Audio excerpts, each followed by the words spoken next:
아침에 우리 모두에게 한량없는 은혜와 큰 축복과 능력으로 함께 해주시기를 간절히 소원합니다. 오늘은 추석 명절 당일인데 더도 말고 덜도 말고 한가위만 같아라, 그렇게 전해지는 옛말이 있습니다. 오늘 최고의 행복한, 또 즐거운, 기쁜, 유익한 한 날이 되기를 예수님의 이름으로 축복합니다. 오늘 바울은 그런즉 하는 말로 시작을 합니다. 이 그런즉 하는 이 말은 앞에 있는 내용의 적용을 말씀하고 있는 것이고, 그리고 결론적인 그러한 말을 말씀하고 있는 것을 볼 수 있습니다. 앞에 있는 내용이 어떤 말이냐? 그러니까 어제 아침에 말씀을 묵상한 대로 옛사람과 새사람에 대해서 구분하면서 우리는 하나님의 전적인 은혜와 성령님의 그 인지심을 통해서 예수 그리스도를 믿음으로 말미암아 새 사람을 입었다는 겁니다. 새 사람 입은 사람은 하나님과 개인적인 관계나 공동체적으로 새 사람으로서 살아가야 될 삶의 내용과 자세와 태도가 있다는 겁니다. 새 사람을 입었는데 옛 사람들이 살아가는 삶의 방식과 태도와 모습을 가지고 살아가서는 결단코 아니 된다 하는 말씀을 바울은 아주 강한 어조로 말씀해주고 있습니다. 새 사람으로서 새로운 사람이 살아가야 될 삶의 내용이 어떤 것이냐? 구체적으로 바울은 오늘 본문에서 5가지를 말씀해주고 있습니다. 그 첫째가 25절 말씀입니다. 같이 한번 보실까요? 시작. 그런즉 거짓을 버리고 각각 그 이웃과 더불어 참된 것을 말하라. 이는 우리가 서로 지체가 됨이라. 거짓을 버리고 참된 것을 말해야 된다. 이 말은 하나님의 사람들은 새로운 사람들이 되기 때문에 새로운 사람들이 살아가야 될 삶의 내용, 그 첫 번째는 정직해야 된다. 정직해야 된다. 여러분, 하나님의 사람이 새로운 사람이 됐는데 정직하지 못하고 거짓을 일삼게 되면 하나님 앞에나 공동체 앞에 덕이 되지 못하고 부끄러움을 당할 수밖에 없고 많은 실망과 또 많은 실족을 줄 수밖에 없는 것이기 때문에 언제나 거짓을 버리고 정직한 삶을 살아가야 한다. 여러분, 우리가 믿는 하나님은 정직하신 분이신 줄로 믿습니다. 하나님은 정직하시죠. 말씀하신 말씀을 하나님의 때에 하나님의 방법으로 반드시 이루시는 분이 하나님이십니다. 하나님의 형상을 따라 하나님의 모양대로 지음받은 하나님의 언약 백성들이 이 땅을 살아가면서 하나님 앞에나 자신의 신앙 양심 앞에나 그리고 공동체 앞에 거짓을 일삼게 되면 하나님이 싫어하신다는 거예요. 그리고 여러분, 한 번 속고 두 번 속고 세 번은 속지 않는다는 것입니다. 한 번 거짓을 일삼으로 말미암아 실망을 준 사람이 그 사람을 신뢰할 수 있는 사람이 많지 않습니다. 믿어주고 속아주는 사람이 많지 않다는 것입니다. 관계가 뒤틀리게 되었습니다. 여러분, 부부 간에도 그러하고 성도 간에도 그러하고 우리가 완전하고 완벽할 수는 없지만 새 사람으로서 정체성을 가지고 최선을 다하여 정직하게 마음을 먹고 실제의 삶을 살아갈 때 새 사람으로서 아름답고 합당한 삶의 모습을 가지게 되어진다, 그렇게 말씀하고 있습니다. 공동체의 가장 큰 문제가 뭐냐라고 말할 때 정직하지 못한 것 때문에 문제가 되어지는 것입니다.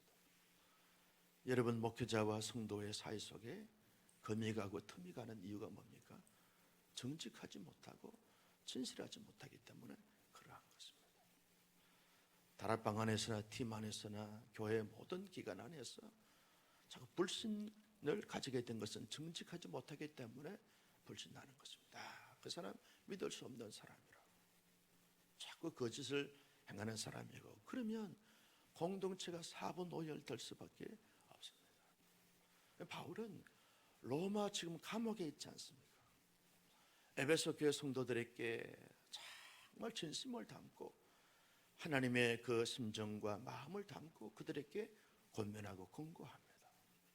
사랑하는 성도들아, 너희들은 옛 사람이 아니라 새로운 사람이 된다. 새로운 사람으로서 정말 합당한 삶을 살아가는 것은 너희들이 부족하고 연약하고 여러 가지 많은 부분에서 힘들고 어렵지만 거짓을 버리고 진실을 말하고 정직하게 살아가야 한다. 여러분, 에베소 당시에 이 에베소 교회가 있었던 그 고대 에베소 도시를 가보면 여러분, 수많은 무역거래가 왕성하게 이루어지는 항구 도시였습니다. 정치, 로마의 황제나 로마의 귀족들이 에베소 지역에 주로 머물렀습니다. 소아시아 지역의 가장 정치, 경제, 문화, 예술, 교육 모든 부분에서 중심의 도시가 에베소입니다.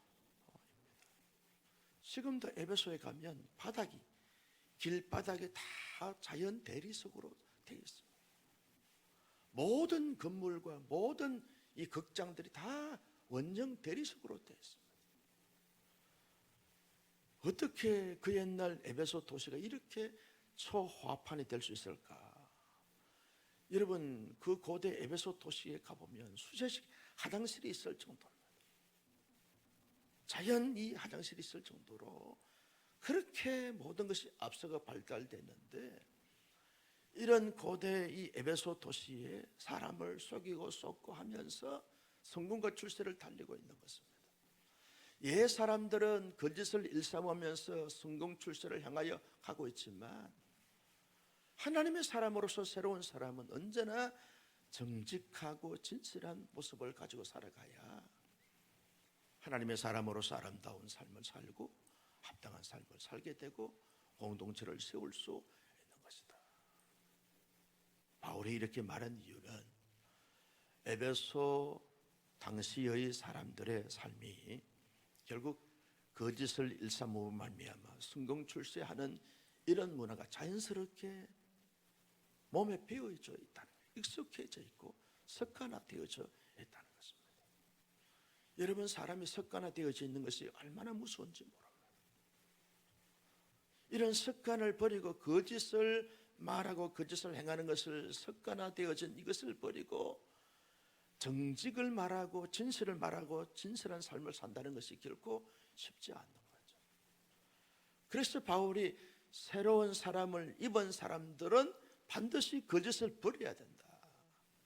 습관화되어 있고 체질화된 거짓을 버려야 된다.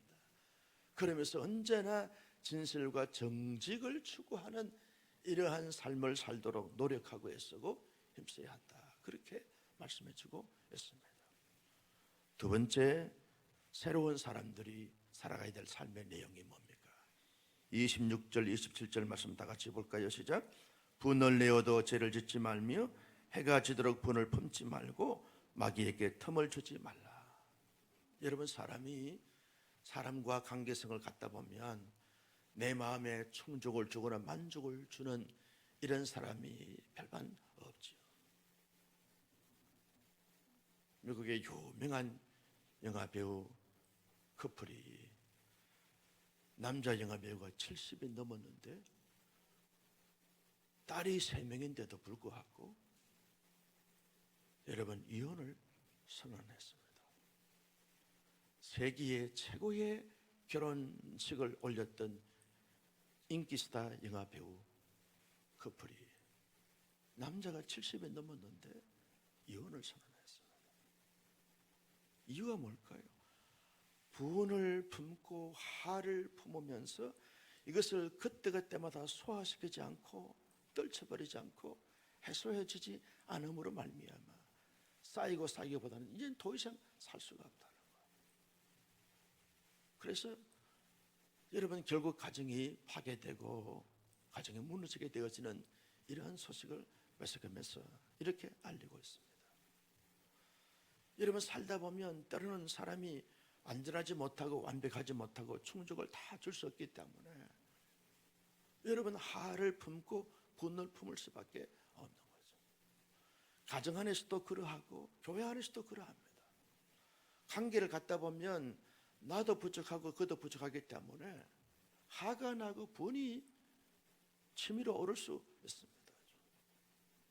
많은 사람들은 이 분을 조절하지 못하고 자기의 감정을 조절하지 못함으로 말미암아 파괴주의로 전락하고 마는 것입니다. 그래서 결국 분열하게 되어지는 거죠. 하나님은 하나님의 사람들의 공동체가 언제나 화평하고 화목을 도모하고 언제나 평화적으로 공동체가 잘 세워지기를 원하는 것입니다. 여러분, 화평의 공동체, 화목의 공동체, 평화의 공동체가 이루기 위해서는 때로는 감정의 상에서 분이 치밀어 오르는 가운데 있다 할지라도 잘 절제하고 잘 통제하고 잘 조절해야 한다는 거죠. 분을 품고 화를 품게 되었으면 어둠의 세력이 너 파괴시키라, 공동체 해체시키라, 자꾸만 조장하게 되어지고 역사하게 되어진다는 것입니다. 여러분, 성령님은 언제나 하나 되게 하시고 화목하게 하시는 역할을 하십니다. 사탄은 자꾸만 분을 조장시키고 폭발하게 함으로 말미암아 공동체를 와해시키고 파괴시키려고 하는 것이 어둠의 세력들, 사탄의 어떤 작단이라는 거예요. 여러분, 하나님의 사람들이 다 만족과 충족이 되지 않음으로 말미암아 분을 품을 수 있는데 잘 조절하고 절제하고 통제하는 것이 이게 능력이라는 거죠. 사탄에게 틈을 주지 않는 것이라는 거죠. 여러분, 목사의 마음속에 분을 확 차고 화를 각창게 되었으면 사탄의 이용 도구가 되었습니다. 결국 교회의 문제가 되어지는 거죠. 교회의 중직자들에게 화를 품게 하고 분을 품게 함으로 말미암아 폭발시킴으로 인해서 교회 공동체 전체가 아수라장을 만드는 것이 이게 사탄의 전략이라는 거예요. 그래서 혹자는 말하기를 영적 전쟁이라고 하는 이 책에서 사탄의 현대판 전략이 뭐냐라고 말할 때 사람들에게 자꾸만 이 화를 돋구는 것입니다. 분을 품게 하는 것입니다. 끊임없이 그 화의 노예가 되고 분의 노예로 삼고 그러면서 가정에서도 교회에서도 공동체마다 다 폭발시켜서 파괴주의로 이렇게 전락하게 하는 것이 사탄의 현대판 전략이라는 거죠. 우상을 만들어주고 거기에 하나님을 섬기지 않고 우상을 숭배하라 말 듣지 않으니까 사람들의 감정적으로 자꾸 폭발시킨다. 여러분, 요즘 코로나 팬데믹 상황 속에서 사람들이 다 예민해져 있죠. 경제적으로도 그러하고 관계적으로 그러하고 다 심리적으로 불안하고 다 예민해져 있습니다. 화를 다 품고 있다는 거예요. 여러분, 길거리 보십시오. 사람들이 늘 싱글벙글 생글송글 하는 이런 표정이 거의 없습니다. 다 우울하고 마치 화를 품고 있는 그런 사람처럼 이렇게 험상궂은 모습을 가지고 그렇게 길을 다니고 관계를 하는 것을 보게 되었습니다. 사탄에게 틈을 주는 것입니다. 나는 우리 온상의 성도님들 언제나 그 마음과 그 관계와 모든 것이 성령님의 은혜와 도우심으로 말미암아 늘 평안하고 자유롭고 행복하고 늘 화목하고 늘 기쁨과 즐거움이 넘쳐서 정말 생명의 빛을 비추는 이런 멋진 하나님의 사람들이 되어지기를 주님의 이름으로 축복합니다. 마치 천사의 얼굴처럼 환하게 빛나서 내가 가면 여러분 모든 트러블이 다 사라지면서 평화의 도구로 쓰임받을 수 있는 우리 온사랑교회 모든 교우들이 되어져야 할 줄로 믿습니다. 세 번째, 여러분 바울이 새로운 사람이 해야 될 것이 뭐냐? 28절 말씀에 보면 이렇게 말합니다. 같이요, 시작. 도둑질하는 자는 다시 도둑하지 말고 돌이켜 가난한 자에게 구제할 수 있도록 자기 손으로 수고하여 선한 일을 하라. 새로운 사람들은 자기가 열심히 경제활동을 해서 돈을 벌고 수입을 가지고서 많은 사람들에게 할 수 있으면 가난하고 소외되고 억눌린 사람들에게 선한 일을 하라, 도와주라. 여러분, 우리가 돈 벌기 위해서 공부하고 사업하고 직장 다니고 하게 되었으면 돈의 노예가 되었습니다. 내가 돈 벌어서 선한 일을 해야지. 선교사님들을 돕고 농어촌 교회 교역자들을 돕고 정말 힘들고 어렵게 사는 이웃을 내가 도와야지. 이것이 목적이 되어지면 여러분, 돈의 노예, 일의 노예가 되지 않습니다. 목적이 수단이 되어버렸어요. 수단이 목적이 되어버렸어요.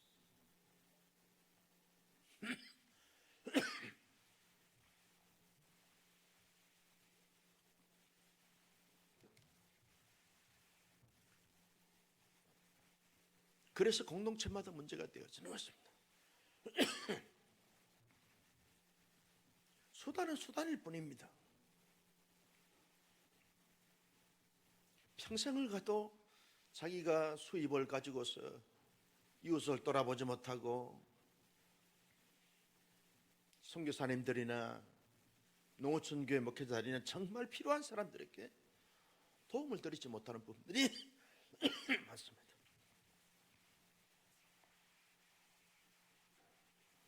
설교 그만하라고 그러는지 그래도 계속 합니다. 여러분들이 부흥회 때 드렸던 그 헌금을 가지고 우리가 꽤 적지 않는 돈을 이번에 이렇게 수재민들을 도왔습니다. 수재민을 도우려고 이제 사회복지팀에서 죄송한데요. 사회복지팀에서 이제 또 몇백만 원을 이렇게 이제 줬어요. 수재민을 다 도우려고 그러는데 실크로드 지역의 터키의 선교사님 한 분이 뇌출혈이 왔어요.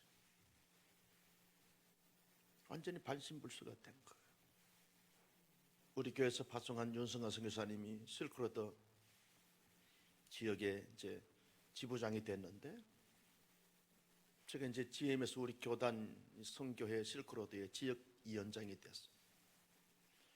지부장과 지역위원장이 이렇게 이제 담임 목사와 파송 선교사가 되다 보니까 그 지역의 실크로드는 저 터키에서 저 카자흐스탄까지의 어떤 그 지역 전체의 선교사님들이 꽤 이렇게 한 200명 가까이 되어지는데,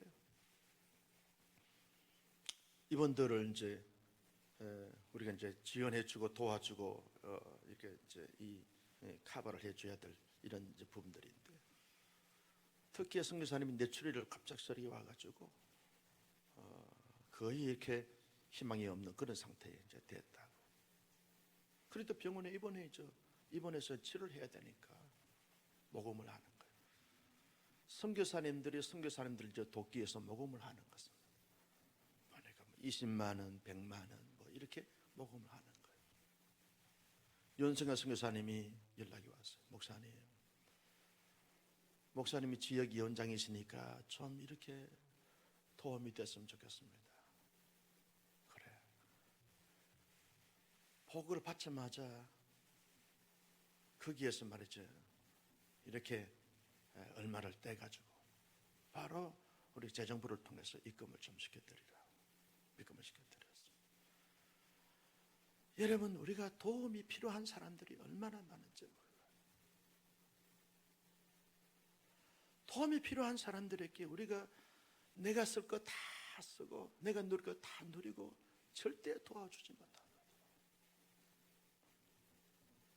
제가 이 크리스찬 기업 CEO가 어떻게 선교 사역을 하고 어떻게 구제 사역을 하는지 하는 것에 대해서 기사를 본 적이 있어요. 이분은 한 기업의 CEO인데도 불구하고 많은 이상의 식사를 절대로 하지 않는다. 누굴 만나도, 대기업의 회장을 만나도, 거래처 사람들 만나도, 정부 관계자를 만나도 반드시 이렇게 많은 이하의 육개장이나 청기와 감자탕이나 이런 것만 이제 먹는 거예요. 먹으면서 이렇게 다른 돈은 도와주고 나누어주고 베풀어주는 거예요. 이게 새로운 사람들의 삶의 모습이 뭐냐라고 말할 때 자기의 손으로 열심히 돈을 벌고 열심히 수입을 가지고서 열심히 나누고 베풀고 섬기라. 나는 우리 온사랑교회가 이제 이만하면 인프라를 다 구축을 했어요. 열심히 다음 세대를 위해서 열심히 가난한 사람들, 열심히 선교 사람들을 위해서 열심히 필요한 사람들에게 나누고 베풀고 섬기는 이런 멋진 교회로 함께 세워져 나갈 수 있기를 주님의 이름으로 축복합니다. 네 번째 29절 말씀입니다. 같이 볼까요? 시작. 무릇 더러운 말은 너희 입 밖에도 내지 말고 오직 덕을 세우는 데 소용되는 대로 선한 말을 하여 듣는 자에게 은혜를 끼치게 하라. 여러분, 더러운 말을 하지 말고 말의 덕을 세우라는 거예요. 옛말에 말 한마디에 천냥빛을 갚는다 하는 말이 있어요. 말의 덕을 세우는 것이 얼마나 중요한지 몰라요. 그래서 이런 삼사라고 하는 말이 있습니다. 한마디 말할 때 한 번 더 생각하고 두 번 더 생각하고 세 번 더 생각하고 네 번 더 생각하고 말하라. 말의 덕을 세우기 위해서. 부부간에도 별것 아닌 것 가지고 다툽니다. 이유가 뭡니까? 말을 생각 없이 내뱉다 보니까 상처가 되는 거예요. 자기는 상처가 되는 말인지도 모르게 말을 내뱉었는데 그 말이 상처가 되는 거예요. 공동체 안에도 이런 악의가 없음에도 불구하고 말 한마디로 상처를 주고 상처를 받는 이런 사람들이 얼마나 많은지 몰라요. 말의 덕을 세우라는 거예요. 그래서 한마디 말을 해도 좀 더 생각하고 신중하게 생각하라는 거예요. 설교가 이제 명절 아침에 좀 길어지는데 제가 이제 총선에 들어가서 같은 이 학우들이 기도하는 것을 보니까 저희는 시골에서 막 기도할 때 막 따발총 쏘듯이 막 다다닥 기도했어요. 근데 이 서울 친구들은 기도할 때 깊이 기도하는데 하나님 아버지 감사합니다 그러는 거예요. 우리는 하나님 아버지 감사합니다 그렇게 기도하고는 마는데 생각 없이 하는데 불구하고 이 사람들은 하나님을 깊이 생각하면서 진심을 담고 감사의 고백을 담고 감사하는 거예요. 그때부터 내가 말에 조절을 해서 지금 이렇게 말이 느려지는 거예요. 생각을 담고 기도하는 거예요. 상대방이 말을 해도 생각을 담고 말을 하고 어떻게 하면 좀 더 덕스러운 말을 할까, 사람을 살리는 말을 할까, 이거 생각하면서 살아가서 말의 덕장이 있다라는 것입니다. 마지막 다섯 번째는 30절 말씀에 같이 시작. 하나님의 성령을 근심하게 하지 말라. 그 안에서 너희가 구원의 날까지 인치심을 받으니라. 성령을 근심하게 하지 말고 성령님을 기쁘시게 하는 삶을 살라는 거예요. 성령님을 근심하게 하는 것이 뭐냐? 31절입니다. 악독과 노함과 분능과 떠들과 비방하는 것 모든 악의와 함께 버리고, 이 버릴 것의 내용 자체가 성령님을 근심하게 만드는 것이라는 거예요. 성령님을 기쁘시게 하는 것이 뭐냐? 32절 다 같이요 시작. 서로 친절하게 하며 불쌍히 여기며 서로 용서하기를 하나님이 그리스도 안에서 너희를 용서하신 것 같이 하라. 여러분, 성령님이 기뻐하는 것은 우리가 늘 선한 마음을 가지고 상대방에게 친절하게 따뜻하게 포근하게 대하는 거예요. 그리고 서로 불쌍히 여기는 적은지심을 가지면서 우리 목사님 참 불쌍하다, 사랑하는 남편 참 불쌍하다, 적은지심을 느끼는 거예요.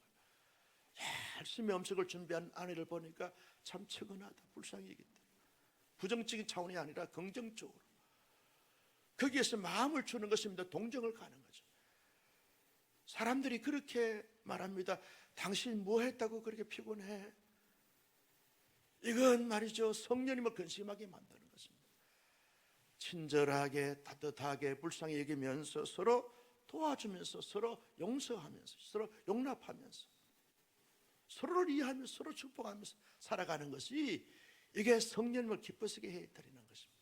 새로운 사람들은 늘 위로하고 격려합니다. 늘 지지하고 칭찬합니다. 늘 사람들을 세웁니다.